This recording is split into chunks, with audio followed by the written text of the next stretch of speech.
2024년 11월 17일 새벽 4시. 나는 러시아 브얀스크주 어느 숲속에서 숨을 죽이고 있었다. 손에는 아무것도 없었다. 총도 무전기도 신분증도 모두 버렸다. 내 뒤에는 17명의 동료들이 있었다. 우리는 모두 같은 선택을 했다. 도망. 북한군 특수부대 폭풍군단 소속이었던 우리 18명은 그날 러시아에서 사라졌다. 공식적으로 우리는 존재하지 않는다. 북한 정부는 파병 사실조차 인정하지 않았고 러시아는 우리를 부랴트 특별대대라는 가짜 이름으로 불렀다. 우리의 진짜 이름은 지워졌다. 하지만 우리는 살아있다. 이것은 그 누구도 말하지 못한 18명 탈영자 중 한 명인 내가 직접 겪은 이야기다. 영상 시작하기 전에 부탁 하나만 드리겠습니다. 이 이야기는 세상에 알려지지 않은 숨겨진 진실입니다.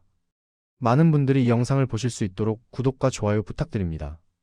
구독과 좋아요는 이런 이야기가 더 많은 사람들에게 전달되는 데 큰 힘이 됩니다. 알림 설정까지 해주시면 앞으로 공개될 더 많은 이야기들을 놓치지 않으실 수 있습니다. 댓글로 여러분의 생각도 들려주세요. 그럼 이제 시작하겠습니다. 2024년 10월 5일. 나는 평양순환구역 폭풍군단 제11군단 막사에서 긴급 소집 명령을 받았다. 동무들 특별 임무다. 러시아 연방에서 합동훈련을 진행한다. 선발된 동무들은 영광으로 생각하라. 나는 그때 28이었다. 10년 복무한 하사관. 사격 실력이 뛰어나고 체력평가에서 항상 상위권이었다. 그래서 선발됐다고 했다. 훈련 기간은 6개월. 러시아 최신 전술을 배우고 돌아온다. 승진도 보장된다. 부모님께 말씀드릴 수 없었다. 해외 훈련이라는 것만 전했다. 어머니는 눈물을 글썽이며 말씀하셨다. 우리 아들이 그렇게 훌륭해졌구나. 조심히 다녀와라. 나는 그때 몰랐다. 이것이 부모님과의 마지막 대화가 될지도 모른다는 것을. 10월 8일 우리는 청진항에서 러시아 군함에 승선했다. 1500명이 함께였다. 모두 폭풍군단 출신들이었다. 정예 중에 정예라고 자부하던 우리. 배안은 춥고 좁았다. 하지만 우리는 묵묵히 견뎠다. 군인으로서 당연한 일이라고 생각했다. 동무들, 우리는 조선민주주의인민공화국을 대표하는 전사들이다. 정치 장교의 연설이 울려 퍼졌다. 우리는 구호를 외쳤다. 당의 품속에서 살며 투쟁하자. 그때만 해도 나는 의심하지 않았다. 훈련이라고 믿었다. 블라디보스토크에 도착한 것은 10월 13일이었다. 우리는 곧바로 세르게예프스키 훈련장으로 이동했다. 여기서 러시아 군사기술을 배운다. 특히 드론 작전과 현대전 전술이 중점이다. 하지만 도착하자마자 이상한 점들이 보이기 시작했다. 첫째, 훈련은 거의 없었다. 대신 우리는 물자를 나르고 참호를 팠다. 둘째, 러시아 군인들은 우리를 동료가 아닌 하인처럼 대했다. 야, 조센스키. 빨리 움직여. 조센스키. 조선놈이라는 뜻의 러시아 비하. 처음엔 참았다. 국제친선이라고 생각했다. 셋째, 식사가 형편없었다. 아침은 빵 한 조각과 물. 점심은 묽은 수프. 저녁은 가끔 없었다. 이게 뭡니까? 우리는 군인입니다. 한 동료가 항의했다. 러시아 장교가 비웃으며 답했다. 너희들 본국에서도 이것보다 못 먹었잖아? 감사할 줄 알아야지. 그 말에 우리는 할 말을 잃었다. 사실이었으니까. 10월 20일. 우리는 갑자기 소집됐다. 한 사람씩 불려가 사진을 찍었다. 그리고 새로운 신분증을 받았다. 내 이름은 김철수였다. 하지만 신분증에는 벨리에프 막심 투바예비치라고 적혀 있었다. 이게 뭡니까? 입 닥쳐. 너는 이제부터 러시아 연방 투바 공화국 출신이다. 아시아계 러시아인. 알겠나? 나는 손이 떨렸다. 왜 우리 이름을 바꿉니까? 필요 없는 질문 하지 마. 그때 옆에 있던 러시아 장교가 담배를 피우며 웃었다. 걱정 마. 넌 곧 전장에 갈 거니까. 거기선 이름 따위 중요하지 않아. 전장?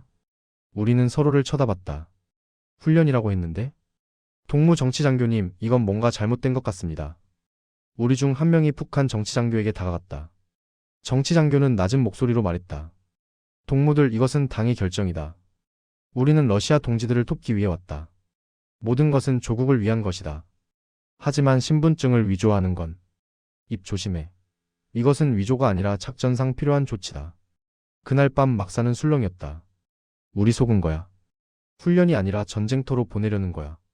가족들은? 우리가 어디 있는지도 모르잖아. 도망칠 수 있을까? 미쳤어? 여기가 어딘데? 타령하면 총살이야. 나는 아무 말도 하지 못했다. 머릿속이 하였다. 10월 28일 우리는 기차에 실렸다. 어디로 가는지 알려주지 않았다. 창문은 막혀 있었고 화장실 가는 것도 허락제였다. 이틀 후 우리는 쿠르스크주 어딘가에 도착했다. 포성이 들렸다.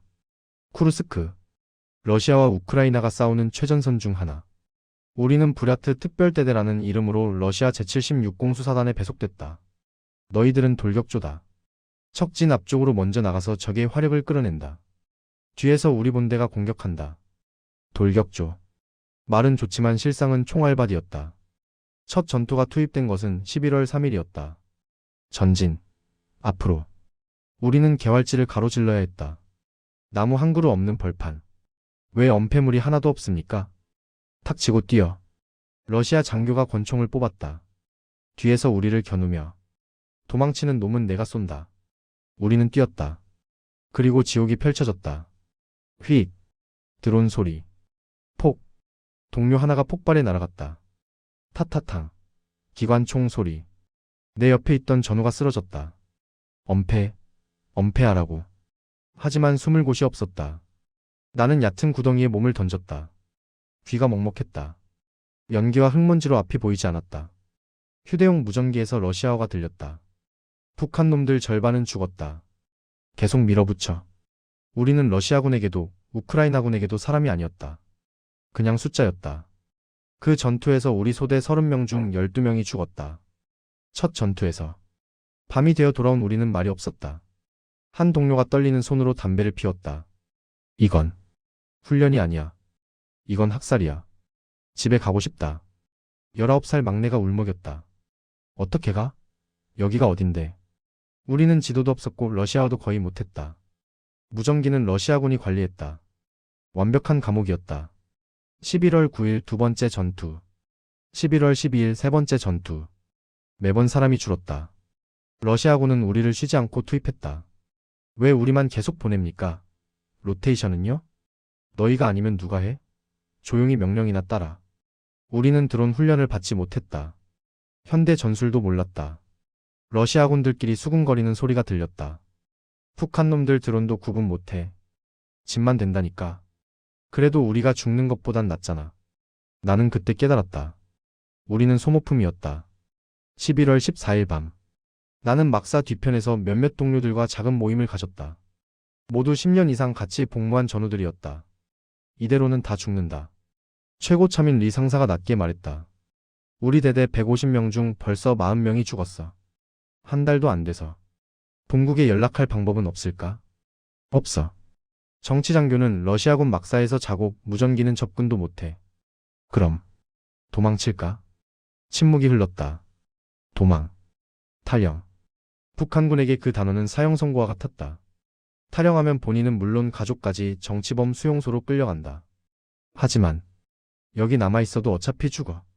한 동료가 말했다. 차라리 탈출해서 살아남는 게 낫지 않을까. 적어도 기회라도 있잖아. 어디로 도망쳐? 여기 러시아 땅이야. 국경이 얼마나 먼데. 그래도 가만히 죽는 것보단. 우리는 밤새 이야기했다. 선택지는 명확했다. 남아서 전장의 총알바디로 죽거나 도망쳐서 살아남을 기회를 잡거나.